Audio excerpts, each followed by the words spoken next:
വാക്യങ്ങൾ. ഞാൻ സിംഹാസനത്തിൽ ഇരിക്കുന്നവന്റെ വലങ്കയിൽ അകത്തും പുറത്തും എഴുത്തുള്ളതായി 7 മുദ്രയാൽ മുദ്രയിട്ടൊരു പുസ്തകം കണ്ടു.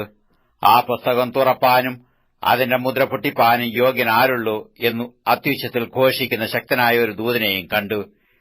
പുസ്തകം തുറപ്പാനോ നോക്കുവാനോ സ്വർഗ്ഗത്തിലും ഭൂമിയിലും ഭൂമിക്ക് കീഴിലും ആർക്കും കഴിഞ്ഞില്ല. പുസ്തകം തുറന്നു വായിപ്പാനെങ്കിലും അത് നോക്കുവാനെങ്കിലും യോഗ്യനായി ആരെയും കാണായികൊണ്ട് ഞാൻ ഏറ്റവും കരഞ്ഞു. അപ്പോൾ മൂപ്പന്മാരിൽ ഒരുത്തൻ എന്നോട്, കരയേണ്ട, യഹൂദ ഗോത്രത്തിലെ സിംഹവും ദാവീദിന്റെ വേരുമായവൻ പുസ്തകവും അതിന്റെ 7 മുദ്രയും തുറപ്പാൻ തക്കവണ്ണം ജയം പ്രാപിച്ചിരിക്കുന്നു എന്ന് പറഞ്ഞു.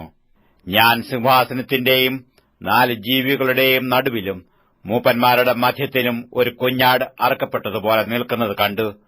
അതിന് 7 കൊമ്പും സർവ്വഭൂമിയിലേക്കും അയച്ചിരിക്കുന്ന 7 ദൈവാത്മാക്കളായ 7 കണ്ണുമുണ്ട്.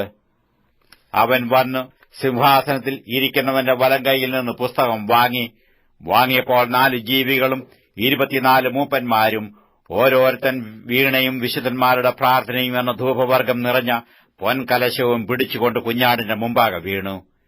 പുസ്തകം വാങ്ങുവാനും അതിന്റെ മുദ്ര പൊട്ടിപ്പാനും നീ യോഗ്യൻ. നീ അറുക്കപ്പെട്ടു നിന്റെ രക്തം കൊണ്ട് സർവ്വഗോത്രത്തിലും ഭാഷയിലും വംശത്തിലും ജാതിയിലും നിന്നുള്ളവരെ ദൈവത്തിനായി വിലയ്ക്ക് വാങ്ങി. ഞങ്ങളുടെ ദൈവത്തിനു അവരെ രാജ്യവും പുരോഹിതന്മാരും ആക്കിവെച്ചു. അവർ ഭൂമിയിൽ വാഴുന്നു എന്നൊരു പുതിയൊരു പാട്ട് അവർ പാടുന്നു.